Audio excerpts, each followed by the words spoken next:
me acordé de una fábula. Decían que iba en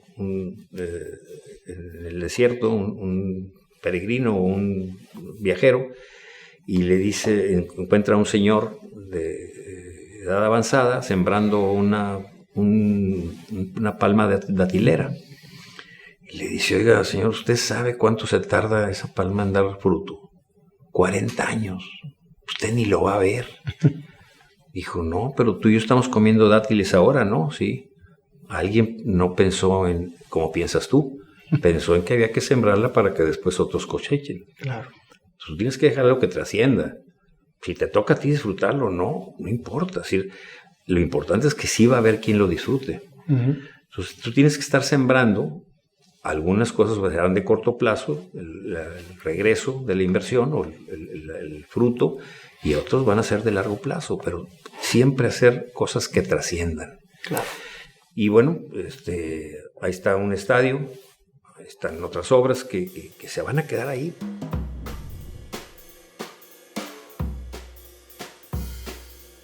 Un honor tener como invitado a Jorge Urdiales. Yo muchas gracias por aceptar la invitación. Desde que yo empecé este programa y empecé a hacer el perfil de la gente que quería entrevistar, te tenía en la lista. Te admiro mucho, tengo muchos años de conocerte antes de que fueras presidente de los Rayados, desde que estabas en Cremi. Fue cuando yo te conocí, que yo era supervisor de limpieza, y tú nos contrataste confiando en aquel entonces en nosotros. Claro que sí. Así que muchísimas gracias por tu tiempo. Sé que es muy limitado, así que aprovechemos esta entrevista. Empezando con la pregunta, ¿quién es Jorge Urdiales? Jorge Urdiales es un regiomontano de 73 casi años, cumplo en septiembre, que nací en el centro de la ciudad, en una familia muy futbolera, pero más bien también de todo el deporte. Mi padre era el responsable de los deportes en la Universidad de Nuevo León, ahí trabajó 30 años mi padre. Mi madre era la que manejaba las finanzas y el hogar y todo en la casa. Entonces, soy el menor de una familia de 6. Fui el pilonzazo. Mi hermano mayor era 16 años mayor que yo. Y el penúltimo, soy el último, el penúltimo me lleva 5 años de edad. Entonces, fui pilón. Entonces, me tocó aprovechar la experiencia de mis 5 hermanos mayores. Yo los vi llegar a la casa, entregarle el sobre completo a mi mamá, decir, esto fue lo que gané, aquí está, y ella administraba en el mero centro de la ciudad, a espaldas de la iglesia del Templo del Roble. Ahí me crié, ahí me desarrollé, muy cercano siempre al Templo del Roble, desde Monaguillo hasta más adelante, ministro de la Sagrada Comunión en otras parroquias, ya no en el Roble, pero ahí viví hasta que me casé y pues tengo ya 49 años de casado. Entonces he andado por aquí en Monterrey, estuve 3 años, fui a tomar una maestría de calor en Mexicali. Una maestría de calor. De un banco. Me quedé pensando qué tipo de maestría era esa. Sí, de calor, es calorón bárbaro. Mexicali tiene 2 estaciones, la de verano y la del ferrocarril. Calor tremendo. Parejo. Sí. Entonces ahí viví 3 años por un proyecto de un banco que fue muy interesante, Unibanco. Después lo fusionó Banco del Atlántico y Banco del Pacífico, se fusionaron con Unibanco, en fin. Entonces, 30 años de banquero. 30 años de banquero. O sea, cuando yo te conocí, ya ibas como en el 4º, 5º banco. Sí, en Cremi era el 4º, el 5º fue Bancomer. Y bueno, los últimos 20 años de mi carrera profesional o de mi vida profesional laboral en FEMSA, 9 en Bancomer, 11 en Rayados. Y tengo 6 años y medio pensionado, jubilado, activo. Afortunadamente me he mantenido activo y pretendo mantenerme activo porque mi señora dice que lo primero que hay que sacar de la casa es la basura y el jubilado. Entonces mejor no te jubiles. No, un jubilado en casa es como un ropero en medio de la cocina. Te va a estorbar. Entonces, no, hay que estar activo, hay que salir. Sí le dedico más tiempo a la casa, a mi familia. Tengo 10 nietos, tengo 4 hijos varones, tengo 4 sieras, porque dicen que no era lo que yo quería para mi muchachito. No, estas sí eran, entonces son sieras. Entonces tengo 4 nueras, con mis 4 hijos tengo 10 nietos, muy felizmente casado, muy feliz con mi esposa. Aprendimos otra vez a vivir como empezamos, como pareja, y hemos seguido haciendo actividades juntos, todo lo que podamos hacer juntos. Y yo sigo ahora pues, manejando asesorías y cosas que me mantengan. ¿Dentro del deporte o dentro del tema de finanzas? Más ahora orientado hacia administración que hacia finanzas, pero también asesorías financieras, pero más clavado hacia asesorías de tipo administrativo, de liderazgo, de estructuración, mi socio, tengo un socio que tuvo una preparación muy fuerte en la parte bueno, con japoneses. Entonces, las 5 S, el Shokaizen y todas las cosas que son para mejora continua y para calidad en hacer las cosas mejor en cada actividad, lo estamos haciendo. Manejamos congresos y cursos también, nos ha ido muy bien, ha sido muy exitoso en nuestro despacho. Ahorita estamos promoviendo el Making Global Goals en Xcaret en diciembre, es un congreso mundial, un foro mundial que maneja el Pacto Mundial México. Es el tercero que se va a celebrar a nivel mundial. Fue uno en India, uno en Argentina y ahora en diciembre en Xcaret.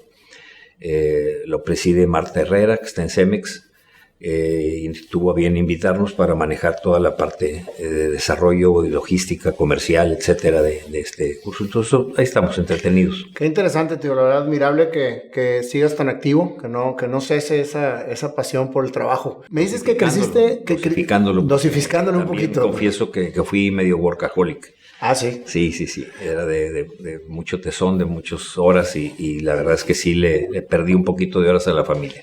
Pero ahorita la estás recuperando. Pero con creces. Muy bien. Me comentas que naciste en una familia futbolera. Digo, sé que eres un apasionado del fútbol. ¿Esa pasión cuándo nace? ¿Desde que eras chavito? Pues desde que tengo uso de razón. Yo lo que recuerdo es que yo tenía un par de tachones que en ese entonces no hacían tachones de mi tamaño. Aquí en Monterrey no se conseguían. Y como porque el tenías pitch muy chiquito o muy grande. No, por la edad, porque desde los 4 años, mi padre me mandó a hacer unos zapatos porque él los mandaba a hacer para la universidad, para los equipos representativos de la Universidad de Nuevo León, que estaba en donde está el Colegio Civil. Ahí era la sede de lo que después fue la Prepa 1, pero primero ahí estaba la rectoría y ahí estaba toda la Universidad de Nuevo León. No sabía, ahí en la Prepa 1. En el ala de Washington, en la parte norte, ahí estaba la rectoría, el aula magna estaba y sigue ahí, y el otro lado eran los salones de ingeniería, de economía. Después, al crecer las facultades, pues se fueron saliendo de ahí al centro de la ciudad, unas en Diego de Montemayor, otras en Padre Mier, etcétera, pero ahí estaba una cancha que era la primera cancha a la que mi padre le puso alumbrado en Monterrey, la primera cancha de soccer que era de tierra, y luego pues ahí le sembraban zacate, pero se le acababa el fútbol americano porque ahí mismo entrenaban los equipos de fútbol americano de la universidad. Entonces me dejaba encargado ahí con el señor que cuidaba el área deportiva. Ahí tenía pues, todos los balones, pelotas, guantes, bates y lo que fuera. Entonces yo me la pasaba ahí porque pues en mi época no había preprimaria, ni kinder, ni nada.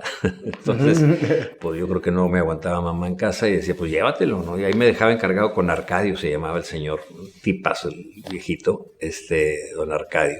Entonces, pues desde que tengo su razón, pues yo tenía una pelota ahí, la pateaba o bateaba o jugaba, siempre nos inculcó los deportes. Entonces, pero me nació más la pasión por el soccer. En 57, 58 que surge Pelé, yo tenía 11 años, yo nací en 46, entonces pues de ahí ya era mi pasión, fue el fútbol, ¿no? Entonces empecé a jugar en Rayados en los 60. ¿Tú fuiste jugador de Rayados? Jugué en Rayados, primero en las fuerzas básicas. Primero nos patrocinó un equipo ahí en el barrio mi padre y otros señores, padres de familia ahí del barrio del Roble. Y después ya fue en el fútbol organizado, ya tenía unas fuerzas básicas, que el entrenador era Carlos Bautista, el Chato Bautista, que había jugado en Rayados. Mi padre me llevaba con el equipo, mi padre viajaba con el equipo La historia de Rayados nace en 45 y desaparece en 46 el primer equipo de Rayados por una tragedia que sucedió en San Juan de los Lagos. Yo nací en 46. En esa fecha desapareció. Un poco antes de que yo naciera, desaparece Rayados porque duró nomás una temporada. Porque estaban cargando diésel, se baja un jugador, prende un cigarro y truena. Entonces se murieron 3 jugadores, muchos lesionados, los extranjeros corrieron, huyeron. Entonces los demás equipos le prestaron un jugador cada uno para que terminara el torneo, la temporada. Y ahí desaparece, porque fue pues, muy trágico. Trágico y muy costoso. Es decir, costó mucho dinero, se perdió dinero y desaparece. En 51 un equipo de Nuevo León queda campeón nacional. Y era un equipo con base de los jóvenes de universidad, y los llevó mi padre a ese torneo en México. Y de ahí nace la idea de volver a establecer el fútbol en Monterrey, en segunda división, porque ya habían creado la segunda división, entonces ya no entró directo a primera, como la primera vez. Claro. Y entonces arranca en segunda. Entonces de 51 al 60, mi padre estuvo muy metido, viajaba con el equipo, y me llevaba. Entonces yo iba de mascota y de pegostie ahí con mi padre. Entonces pues obviamente que me nació un interés muy grande por el fútbol, una pasión muy fuerte, entender un poquito qué era el vestidor, cómo era el tema ahí. Y en 60 me invitan ya a Rayados, del 60 al 62, y se crea la escuela de fútbol cuando está aquí Roberto Scarone. Se hacen unos selectivos, quedo dentro de esos selectivos y juego del 6-2 al 6-7 como profesional en Rayados. ¿Qué edad tenías? Los 16 años. De los 16 a los ya jugando como profesional. Sí. ¿Cuál es la edad ahorita para jugar profesionalmente en los clubes de fútbol? Hay chavos de 15, 16 años que ya están. Depende mucho el físico, de las habilidades y demás, pero ya hay chavos de 16, 17 años, Lainez, o estos chavos empiezan jóvenes, ¿no? Como empezó González aquí en Rayados, en fin. Entonces ahí yo dejo de jugar porque ya no podía, yo estaba trabajando, estudiando y jugando, entonces ya no me daban autorización tampoco. Yo trabajaba en Sitza, de estar viajando porque a veces jugaba entre semana. Entonces dejé el fútbol y en eso logran la franquicia para Tigres. El mismo doctor Canseco, que estuvo en Rayados. Él fue el creador. Él con don Rogelio Cantú, el director y dueño del Porvenir, más el patronato universitario, porque ya habían construido el estadio universitario y no tenían equipo. Entonces, primero hubo estadio, después equipo. Sí.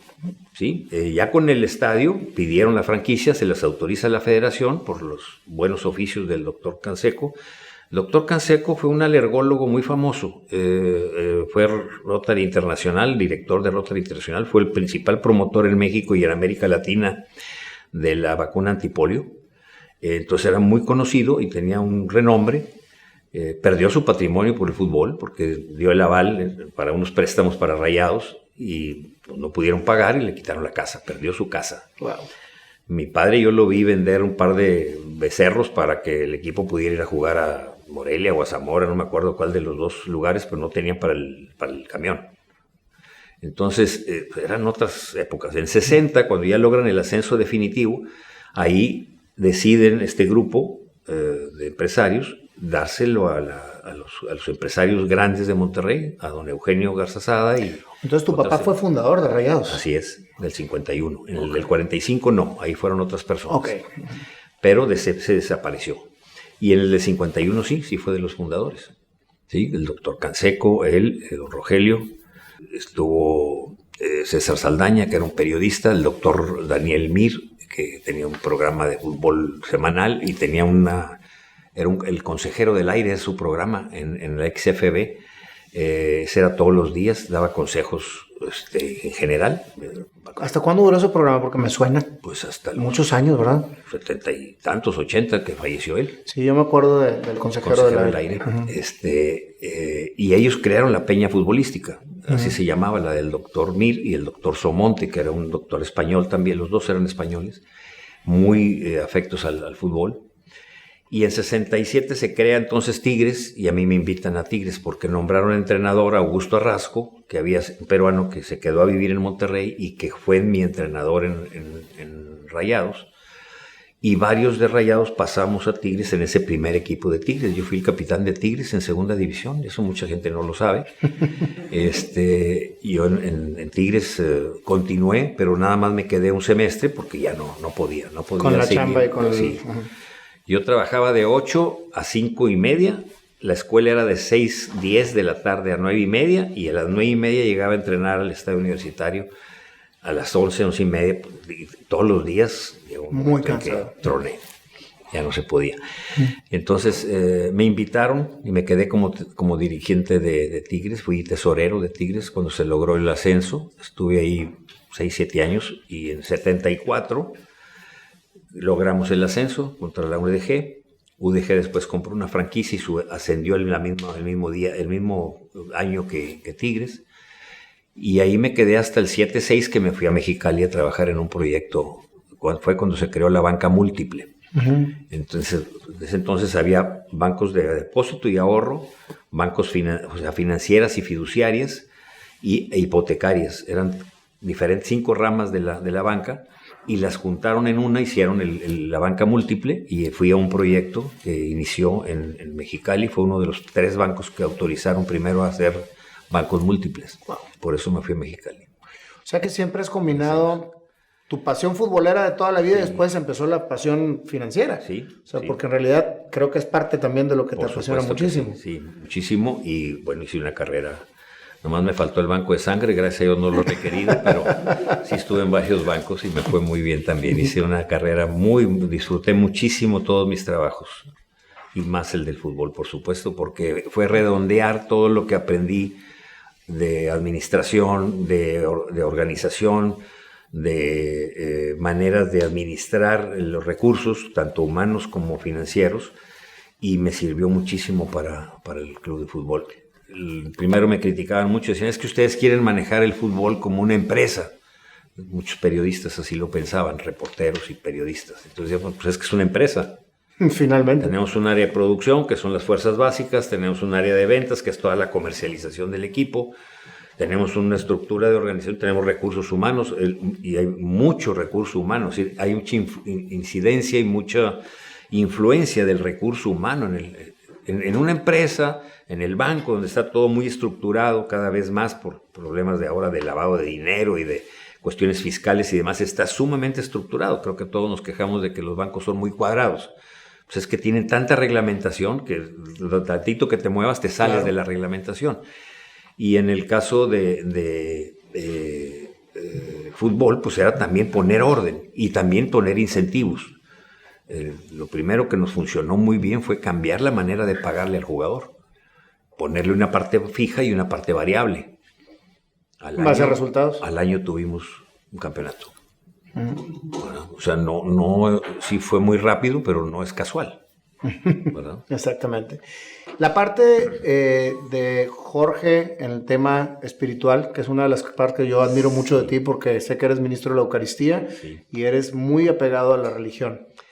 Sí, me lo inculcó más mi madre que mi padre, por razón natural. Un día yo fui a platicar con un sacerdote, el padre Chávez Nava, en paz descanse, ahí de Corpus Christi. De Corpus, claro. Le digo, padre, ¿cómo le hago para acercar más a mi padre a Dios? Le digo, ¿y quién te dijo que está lejos? ¿Cómo? Sí, pues, ¿por qué dices? ¿Por qué piensas? Bueno, pues es que él no le gusta ir al templo, no va a misa. Dice, es que traes un error de concepto. ¿A cuál? Tu padre fue, así como estás tú de joven, cuando él era joven, fue la persecución de los cristeros. Entonces los señores no iban a la iglesia, iban puras señoras. No iba el varón a la iglesia, porque era muy mal visto, porque la sociedad lo condenaba, lo perseguía. Entonces no esperes que tu padre vaya a la iglesia. Él vive su espiritualidad de otra manera. Nunca pienses que otro va a vivir la espiritualidad como la vives tú. Entonces yo tuve otra formación muy diferente. Nos tocó con mi novia, ahora mi esposa, círculos de novios, bueno, desde catecismo de niño, círculos de novios, preparación prematrimonial, muchos cursos desde ya casados, muchas situaciones de seguirte preparando, el movimiento de cursillos, que es un movimiento muy, muy comprometedor, que te compromete realmente a vivir tu vida con plenitud, con entrega, con compromiso. Y bueno, pues por mi apego a esas, a mi creencia primero y a mis costumbres de estar cerca de formación espiritual, pues un buen sacerdote en Mexicali me invitó a ser ministro de la Sagrada Comunión, y al regresar a Monterrey, el padre Chávez Nava me confirmó la invitación a seguir siendo ministro. Fui ministro 25 años. Entonces eso te compromete también mucho. Tener a Cristo en las manos, claro, es otra cosa. Definitivamente. Sí, y distribuirlo, llevarlo a los enfermos. Me tocó llevarse a los enfermos terminales y te estruja, te pega, porque sabes que la vida se acaba en un segundo. Claro. Vivencias que podías estar combinando. Es que fíjate nada más, por eso te digo que yo te admiro mucho, porque yo sé parte de tu historia. Y siempre has combinado y balanceado muy bien la parte familiar, espiritual, profesional y deportiva.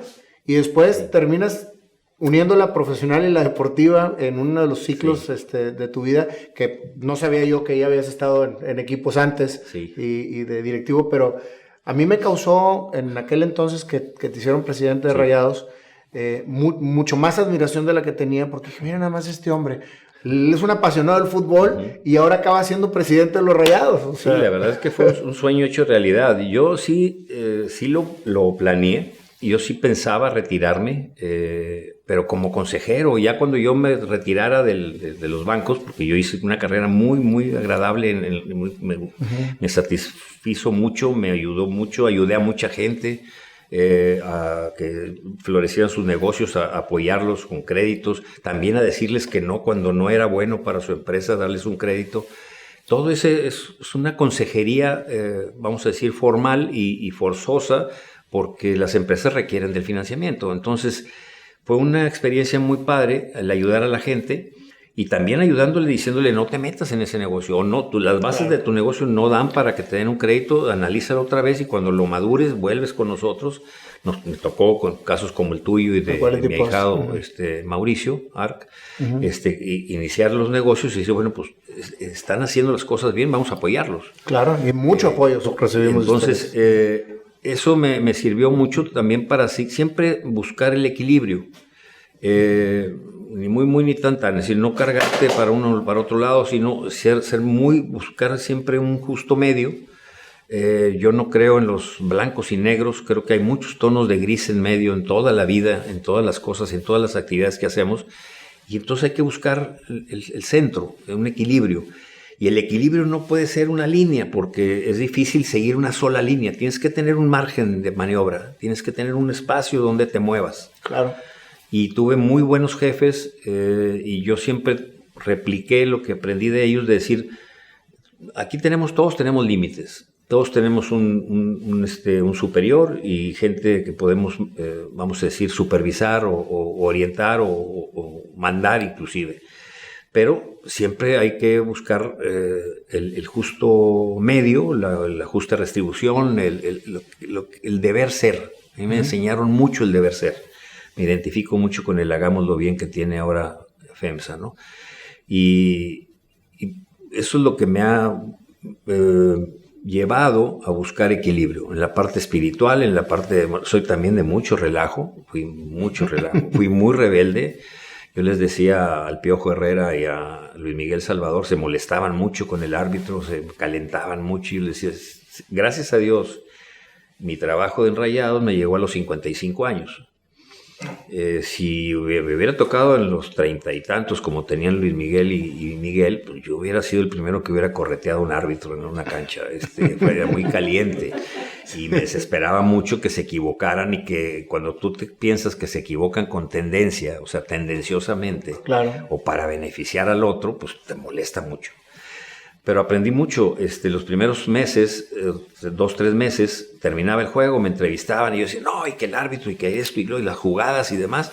Llegaba yo a mi casa, teníamos contratado con Televisa que no se pasara el juego en vivo, y a las 2 horas lo pasaban. Entonces llegaba a mi casa y lo veía el juego completo otra vez.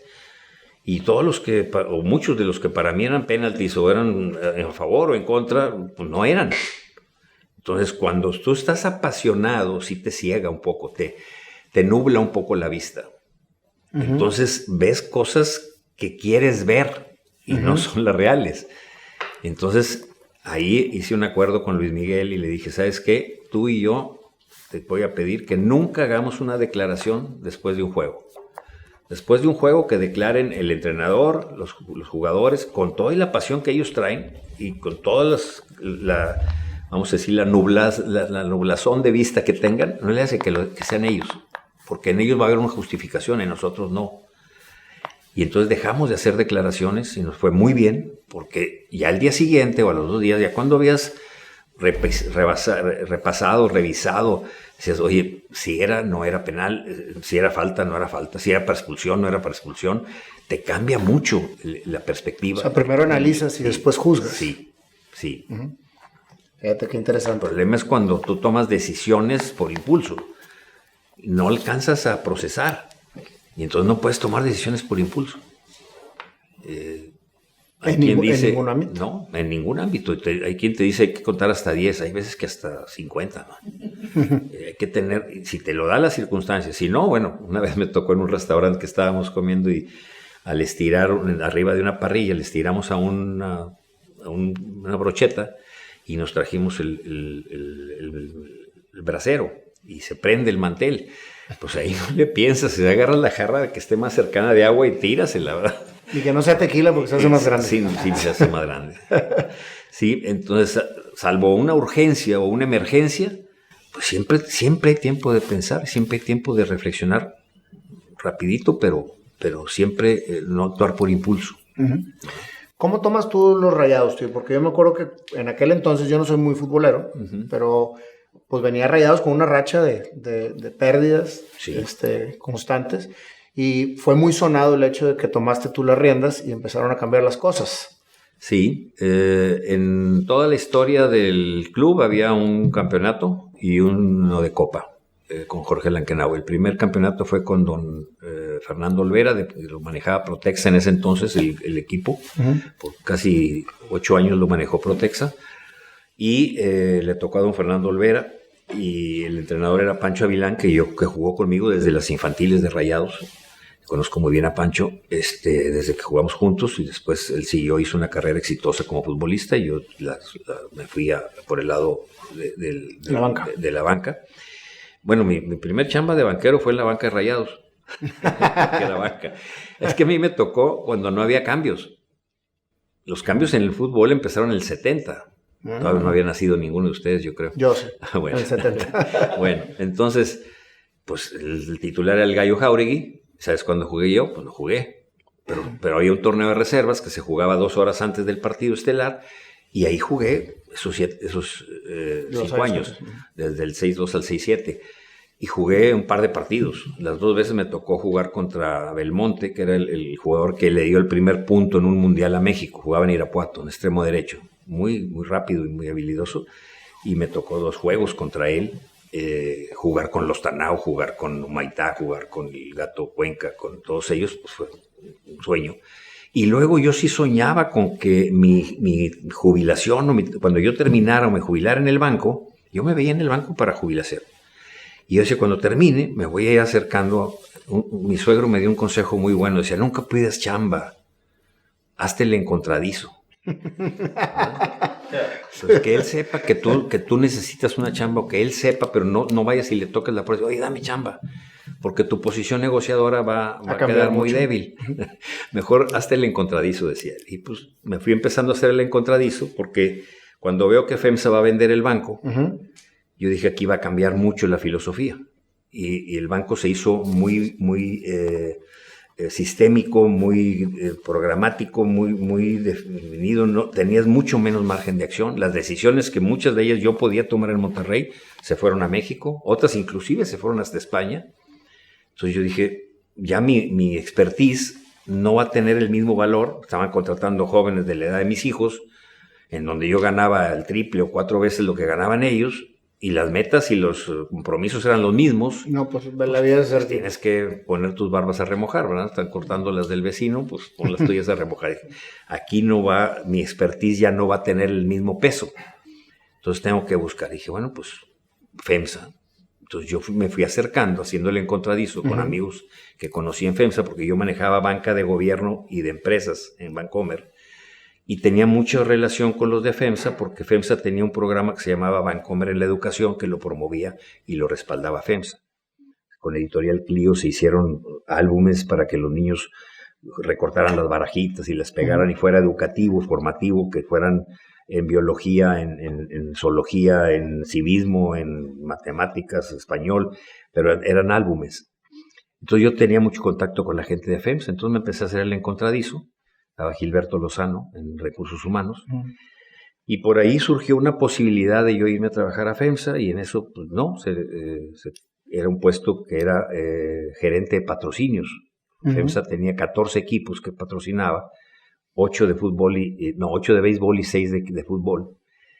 Y yo dije, pues esa sería una chamba que me podría interesar a mí mucho, que estaría relacionada con el deporte. Y pues no se dio. Ese puesto finalmente luego decidieron por una persona interna. Esa persona es Tonatiuh Mejía, que es ahora el vicepresidente de Rayados. Y que él fue el que estuvo al frente de toda vamos a decir, la parte administrativa de la obra del estadio, con el que tengo una amistad de muchos años. Entonces, no se dio ahí, pero al poco tiempo, también por una cuestión de Dios, Bucetich dice que son diosidencias. Yo entro, voy a una boda donde nomás había 2 lugares en el Luisiana.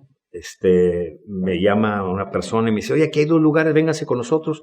Y ahí me invita a un patronato de la San José del Uro. Porque el padre no tenía ni para la luz y había que ayudarle, y nos pusimos a hacer rifas y a vender boletos en los cabazos y afuera del templo y donde fuera para ayudarle. Y nombran como coordinador de ese patronato a José González Ornelas. Y eso surgió de un lugar donde nada más había 2 lugares, donde cabían mi esposa y yo. De ahí surge una invitación a que era un sábado, al siguiente lunes, y yo llegué tarde a la boda porque yo le dije a mi señora, no vamos a ir a la misa porque hay juego. Después del juego sí vamos a la boda. Y del juego yo me fui a echar un baño en casa de mi hijo, y de ahí nos fuimos a la boda. Y de ahí surge una invitación a un patronato en donde invitan a Pepe, y a Pepe al año lo nombran delegado consejero de Rayados.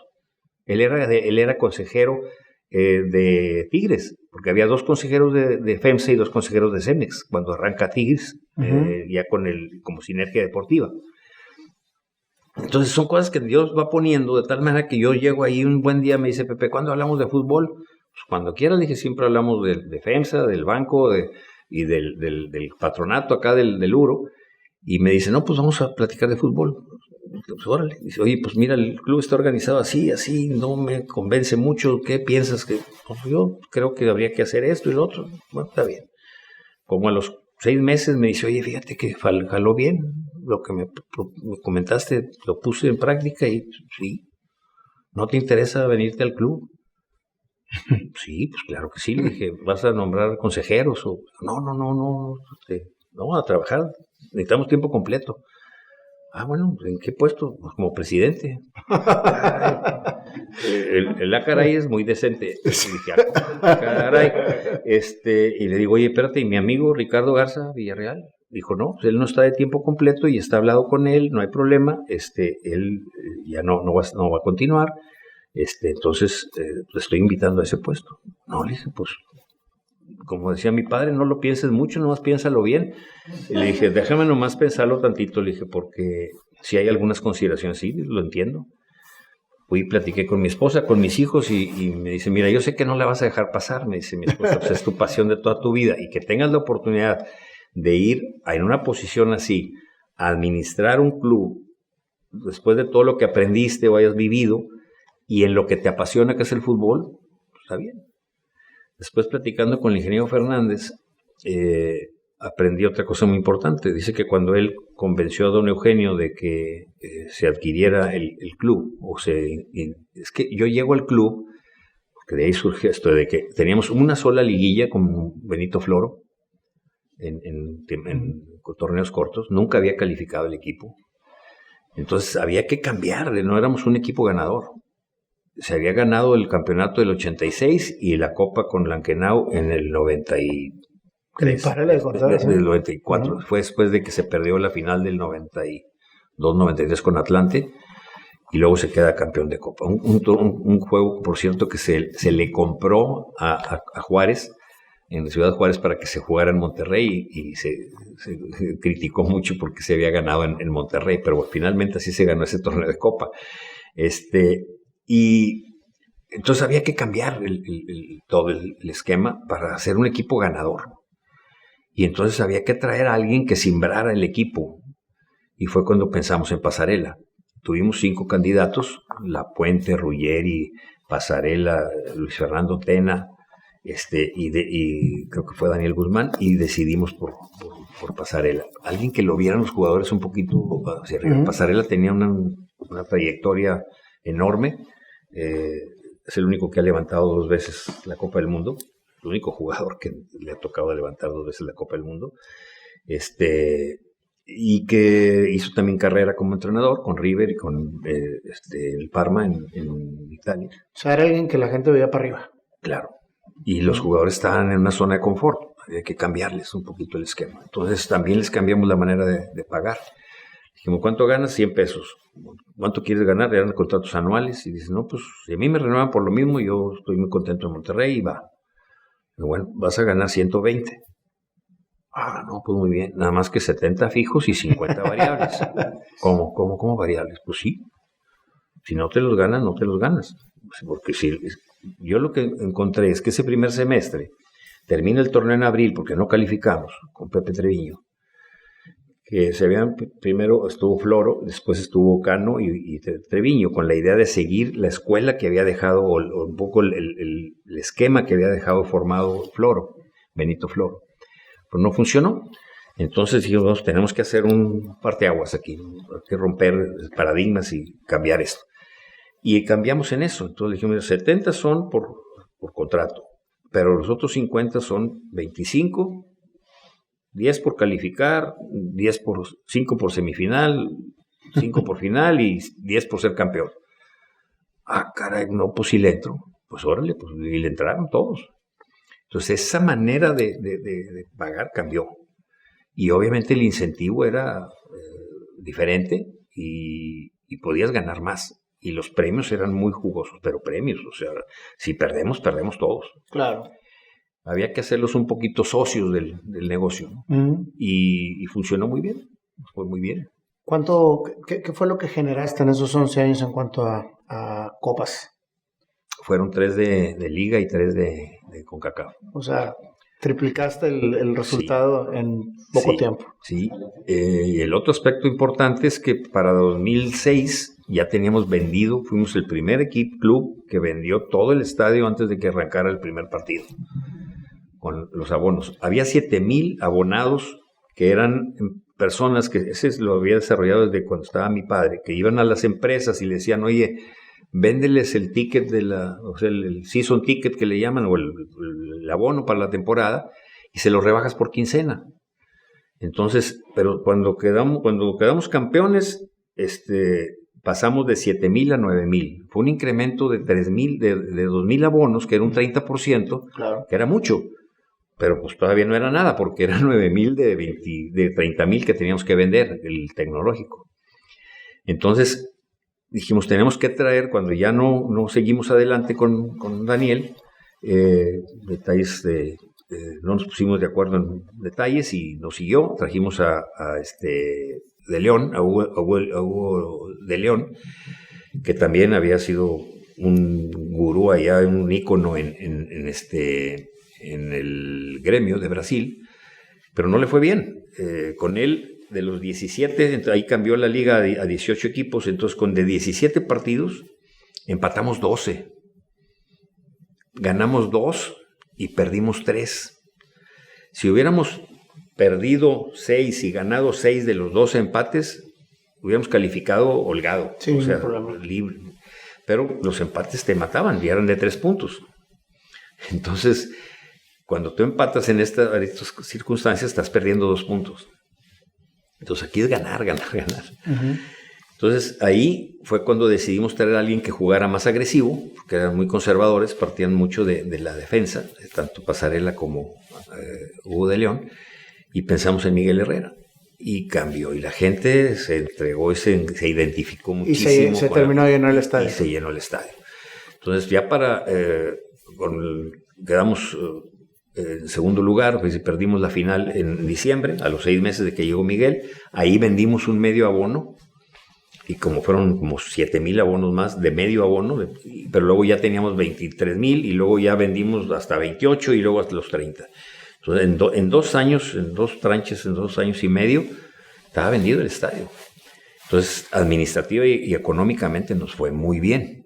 Entonces, podíamos ya también contratar mejores jugadores, teníamos más margen, los patrocinios los pudimos incrementar. Claro, porque, pues fue un exitazo. Porque teníamos también más difusión, más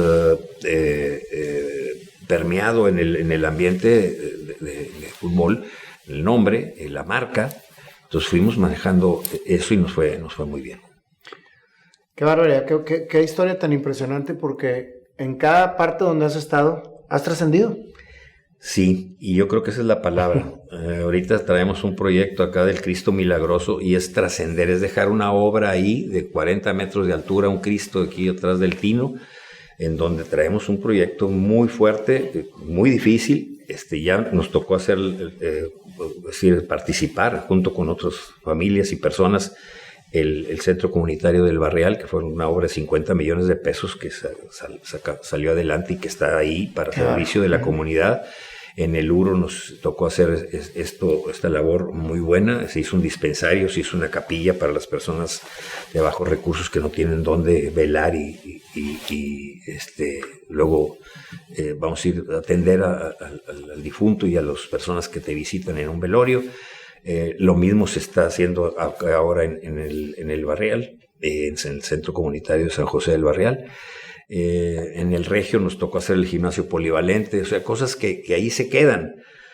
Hubo alguien que me reclamó y me dijo: oye, pero estás loco, si tus hijos ya ni van a estar en el Regio, ¿para qué te pones a hacer una obra de esas? Es una locura, es un dineral, estamos en plena crisis. Le dije: es que nunca hemos estado en otra situación que no sea crisis. En México siempre vivimos en crisis, ese no es problema. Y dices: pero es que ni lo vas a ver. Le digo: bueno, me acordé de una fábula. Decían que iba en el desierto un peregrino o un viajero, y le dice, encuentra a un señor de edad avanzada sembrando una palma de datilera, y le dice: oiga, señor, ¿usted sabe cuánto se tarda esa palma en dar fruto? 40 años, usted ni lo va a ver. Dijo: no, pero tú y yo estamos comiendo dátiles ahora, ¿no? Sí. Alguien no pensó en cómo piensas tú, pensó en que había que sembrarla para que después otros cosechen. Claro. Tú tienes que dejar algo que trascienda. Si te toca a ti disfrutarlo, no importa. Es decir, lo importante es que sí va a haber quien lo disfrute. Uh-huh. Entonces, tú tienes que estar sembrando. Algunas cosas serán de corto plazo, el regreso de la inversión o el fruto, y otros van a ser de largo plazo, pero siempre hacer cosas que trasciendan. Claro. Y bueno, ahí está un estadio, están otras obras que se van a quedar ahí por... ¿A ti te tocó hacer el estadio nuevo? Pues me tocó, en mi época, llevar el proyecto, o sea, madurar el proyecto para que se aprobara por el Consejo de Administración de FEMSA.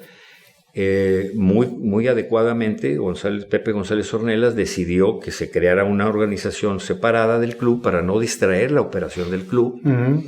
La administración y la operación del club, y se creó un área aparte, que fue la de la construcción del estadio, que en 2008, 8 de septiembre del 2008, se da la noticia de que va el estadio, después de una serie de estudios. Se invitó a Tigres y decidieron no ir al proyecto juntos. La idea era hacerlo entre los dos clubes, obviamente por tener una plena ocupación, por tener mucho más, el retorno de la inversión era más corto.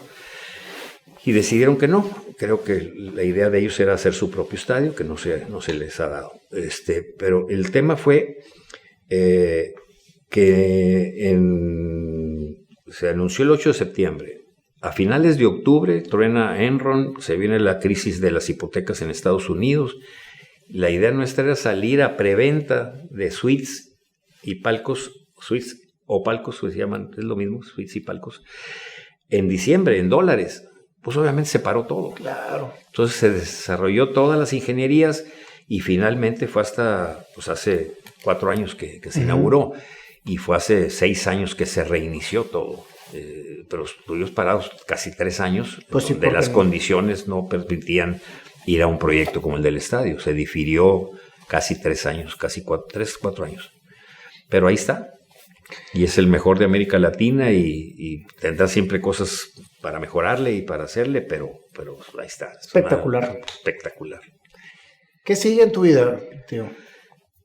Seguirme realizando. Estoy muy contento de las cosas que ando haciendo.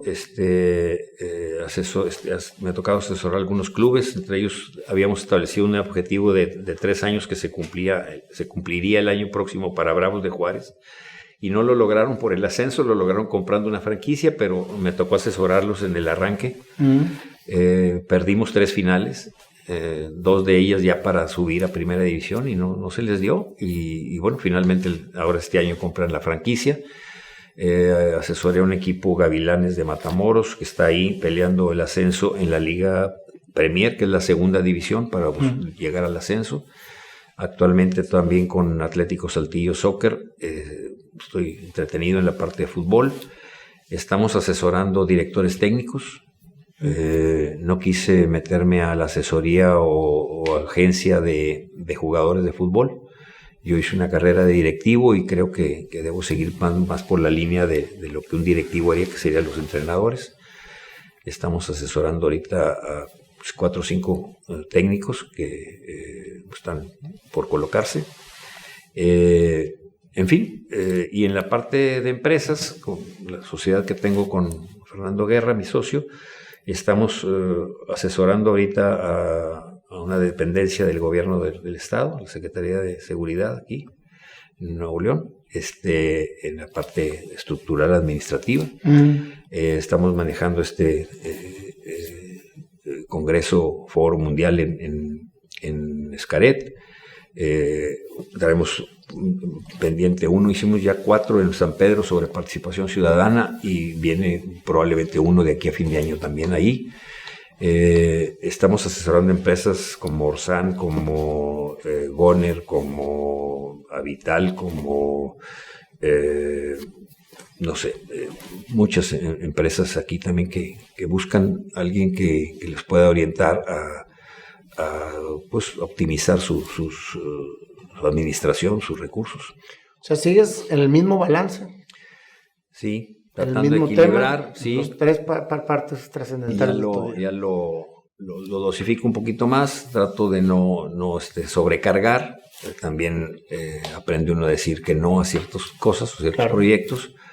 El de Gavilanes, por inseguridad, dejé de ir porque estaba muy complicada la asesoría, estar yendo cada mes o un par de veces al mes por Reynosa, era imposible pasar por ahí. Sí. Pero bueno, estaba muy peligroso. Y preferimos suspenderlo, ya no seguir. En fin, estar activo en cosas, lo del Cristo Milagroso nos requiere un poco de tiempo, es un proyecto también muy fuerte. La primera fase son 40 millones de pesos y ya tenemos un poco más de la mitad reunido. Ahí vamos. Qué barbaridad. Felicidades, tío. ¿Qué le dices a los jóvenes que nos ven, a la gente que nos ve? Porque eres un guerrero incansable de la vida. Sí. Para todos los que como que de repente se nos arranan. Definitivamente es un buen enfoque. Primero que nada, yo tengo algo muy, muy claro que me enseñó también un sacerdote que me dijo que nada ni nadie te quite nunca tu paz. Tiene que estar muy bien espiritualmente, muy bien anímicamente. Y cuando pase algo, no te quedes, el Papa también lo dice, pone mucho de ejemplo a los alpinistas, que dice, el problema de los alpinistas no es que se caigan, el problema es que se queden caídos, porque todos se van a congelar ahí. Claro. Tienen que levantar rápido y síguele. Entonces, primero es nunca claudicar, no quedarte caído, hay que levantarse pronto, hay que buscar quien te ayude a levantarte, porque no siempre te puedes levantar solo. Y siempre tener metas que deben ser claras, concisas, de corto, mediano y largo plazo. Siempre pregúntate dónde quieres estar en un mes, en un año y en 5 años. Ponte metas y no te preocupes mucho si no las logras en el momento preciso. Tiene que haber un poco de margen de maniobra. Si la que te pusiste de meta al año, llegó al año 3 meses o llegó a los 10 meses, enhorabuena. Pero va a llegar. Si la tienes clara y no claudicas, la vas a conseguir. Entonces nunca dejes de pensar en lograr las cosas que te trazaste. También es importante, cuando cambian las circunstancias radicalmente, como dicen luego, es de sabio rectificar y decir, ¿sabes qué? Esto que se veía de esta manera ya no está así de esa manera. Este país no es el mismo de hace un año. Uh-huh. El mundo no es el mismo de hace un año. Entonces tienes que estarte adaptando. Adaptación. Los dinosaurios desaparecieron porque no se adaptaron. Entonces hay que adaptarse. Uh-huh. Hay que estarse adaptando a las circunstancias, siempre buscando el logro, nunca claudicar. Excelente, tío. No sabes cómo te agradezco tu tiempo, tu historia. No. Si antes te conocía y te admiraba, ahora que sé un poco más, te admiro más. Agradezco muchísimo esto. Y pues tengo aquí mis apuntes para improvisar la canción. Muy bien. Tú escoges el son para cantarte la canción. Muy bien. Y tenemos de invitado aquí, sigue Norberto, porque Panda sigue convaleciente. Entonces, cada vez se suma más. Adelante, mi Nor. Pásale. Gracias por la invitación. También decirte que te agradezco la invitación. Yo también te admiro. Muchas gracias. He seguido tu trayectoria. Hay que tener ese espíritu emprendedor. Hay que mantenerse con una convicción clara a dónde quiere uno ir, a dónde quiere uno llegar y hacer lo que a uno le gusta hacer. Esa fue la realización completa en mi caso en la parte laboral, es decir, de estar en un club, que era lo que a mí me encantaría hacer y que se me presente, que Dios me lo ponga ahí en charola de plata, pues no iba a decir que no. Me acuerdo que mi señora me decía, toma en cuenta nomás que los cambian muy rápido. Le digo, pues sí, lo tomo en cuenta, pero pues si me cambian rápido ya buscaré la otra oportunidad. Y afortunadamente fueron 11 años plenos, muy plenos. Y yo sé que tú has buscado y has logrado metas en tu vida y te felicito y te invito a que lo sigas haciendo y que sigas emprendiendo proyectos como este. Muchas gracias, tío. Muchas gracias. Para mí es un orgullo que me lo digas. No, por favor. Y pues sí, hay que seguir adelante con esto. Con permiso. ¿Qué ritmo te gusta? Pues ustedes ya no están en esa onda. No, claro. Los chavos, ¿no? ¿Algún bolerito? No, claro que sí. Por supuesto que sí. Yo no sé cómo le hacen ahora los chavos para llevar. Ya no llevan serenata, no hay nada de eso. Ya no llevan serenata. Ya se perdió eso. Se perdió eso. Yo todavía llevé y soy un enamorado de la música y más de los tríos y de todos los boleros, etcétera. Entonces, hay algo así como todo es improvisado. La voz es muñequita. Es que todos los boleros van igual. Todos los boleros van igual. Sí. Es que ¿sabes qué es lo que me pasa? Sí. Cuando un tono lo siembro con una canción, ya no me sale la inspiración. ¿No te sabes una canción? Sí, al contrario, me la sé, pues las canto de la primaria. A ver, échate. Pero como te salga, pues mejor. La inspiración es inspiración. Bueno, dale pues. De familia futbolera, nací en el centro de Monterrey. Crecí entre el deporte encargado con Arcadio y viviendo con los Rayados. A los 16 jugué profesional en el mismo equipo que después les platicaré. Estudiaba, trabajaba y jugaba, y en mí no había cansancio, solo había esperanza para seguir con mi pasión. Mi carrera espiritual no cesaba, siempre aumentaba. Ya me fui a un tono más rockero. Cuando estaba apasionado, te nubla la vista, ves cosas que quieres ver, pero a veces no son. Primero analizas, después juzgas para aprender. Seguí aprendiendo. Banquero yo era, ya apasionado del fútbol, seguía siendo cada vez más. Me hice el escurridizo y por una diosidencia me dieron la presidencia de ese equipo donde había jugado. Los Rayados seguían a mi lado.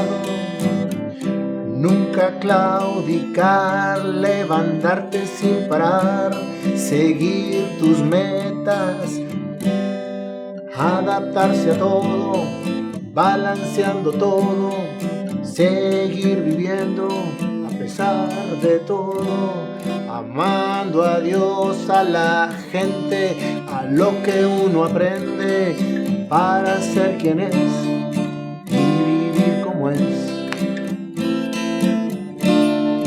Jorge Urdiales yo soy y seguiré haciendo lo que me apasiona. A ver, vas a ver, salir.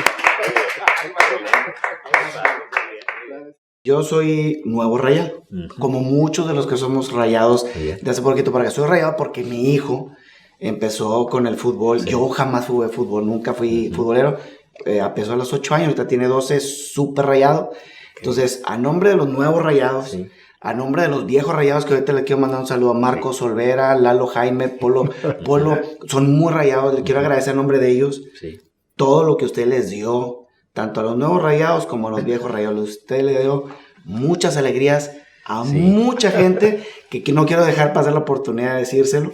Gracias. Porque muchas seguramente lo he escuchado muchas veces. Sí, cómo pero no. quería decírselo yo para que constar en las cámaras. Así como ellos, hay muchísima gente que está muy agradecida. Inclusive los nuevos rayados, porque luego dicen, ¿por qué los rayados nuevos que no lo conocieron? No, es que heredamos todas las alegrías que usted y todo su equipo que trabajaron en ese momento les aportó. Entonces yo quería agradecerle y dejarlo un poquito aquí en la cámara, ¿no? Muchas gracias. El agradecido soy yo, y así les digo siempre a las personas que me dan las gracias. Muchas gracias. Me acaba de pasar un detalle ahí en Santiago, que fuimos a cenar y llega un chavo y me empieza a hacer así y se me echa encima y traía una salsa en una mano y una bolsita que no sabía de qué era. Después supe que era café. Y me dice, hombre, nunca pensé que me lo iba a encontrar aquí. Se me echó encima y me preguntó un beso. Y le digo, espérate, sereno, ¿qué te pasa? Y dice, no, y me hacía el tipo así, ¿no? Le digo, espérate, es que usted nos dio muchas alegrías. Le digo, es que ustedes nos las dieron a nosotros. Porque el apoyo que logramos de la gente y esa comunión, el conectar cancha con tribuna, afición con equipo, con club, es una satisfacción enorme. Es decir, es poder realizar algo, es concretar algo en que es recíproco. Muchos dicen que el Chupete, que el Guille, yo digo, el jugador más valioso, el que más nos reeditó a nosotros fue Luis Pérez, por ejemplo. Sí, porque nos dio mucho rendimiento. Era un gran capitán, junto con Chuy Arellano, y no puedo omitir a nadie, pero a veces nos quedamos con el goleador o nos quedamos nada más con los éxitos. Ahorita que se habla mucho de que si Maxi Meza o si el nuevo refuerzo o no, hay que tener paciencia. El primer semestre del Chupete metió 3 goles. Y nosotros le cambiamos la manera también de pagar. Por ejemplo, le decíamos, te voy a tomar en cuenta, te vamos a poner una meta de 15. No, 15 no lo voy a meter nunca. Dice, no, goles o pases para gol y te los cuento igual. ¿Me vas a contar igual los pases? Sí, a mí lo que me interesa es que quede en la otra portería. No que lo metas tú o que lo meta otro. Claro. No, ya entendí. El Chupete tiene el récord de más asistencias en el fútbol mexicano, con 13 en un torneo. Wow. Y metió 5 ese torneo, pero dio 13. Entonces cumplió la meta. Tú. Ese récord no se acuerda. ¿No? Entonces, todo eso está atrás. Pero lo que también me tocaron momentos fuera Urdiales, fuera Salvador y váyanse a la fregada todos, ¿verdad? Cuando un momento difícil con Hugo de León, se llegó a pasar eso en el TEC. Y tienes que tener la piel gruesa para decir, bueno, pues van a venir las malas también. Ya vinieron unas malas, tienen que venir las buenas. Y hay que irlas a buscar, no van a venir solas. Y entonces todo eso es una situación de agradecimiento de ida y vuelta, porque sí, qué padre que me den las gracias, pero yo soy el más agradecido porque tú sentías esa vibra. Hombre, cuando muere Toño de Nigris, también lo que se sintió en la misa que hicimos en el estadio del Padre Lorenzo, le decía al cardenal, ¿cómo vamos de asistencia? Dijo, es una vergüenza, señor, ¿por qué no vino gente? Dijo, no, son más que cuando vinieron, cuando lo nombraron a usted cardenal. Dijo, para el estadio, la vergada con lo de Toño. Sí. Y esas cosas pues, se logran pues, por la gente, o sea, no las puedes lograr tú solo. Tú puedes hacer tu misa y pues hacer una misa de amigos, pero hacer una misa en el estadio y el TEC no me lo quería prestar. No se los decía, no, porque el TEC es religioso, no puede vincularse con la religión. Le digo, bueno, pues si lo hago en el universitario te van a matar a ti, porque no tengo otro lugar donde hacerlo, en la Macroplaza o en el universitario. Y se llenó el estadio. Se llenó el estadio. Qué bendición. No. Qué bueno. Y un día entre semana, a media de mañana, y de ahí el equipo hizo así, quedamos campeones. Bueno, Gracias. Muchas gracias, tío, por darnos el honor de tenerte en este foro. Estoy seguro que esta entrevista va a llegarle a muchos corazones y por mí es un privilegio tenerte aquí. Gracias por tu tiempo, gracias por tu historia y gracias a todos por vernos. Gracias por la invitación y agradecido con toda la gente rayada y aún con muchos tigres que me expresan su reconocimiento a lo que se pudo hacer en Rayados en la época que me tocó a mí participar más directamente, ahora estos últimos 11 años. Muy bien. Gracias. Hasta luego.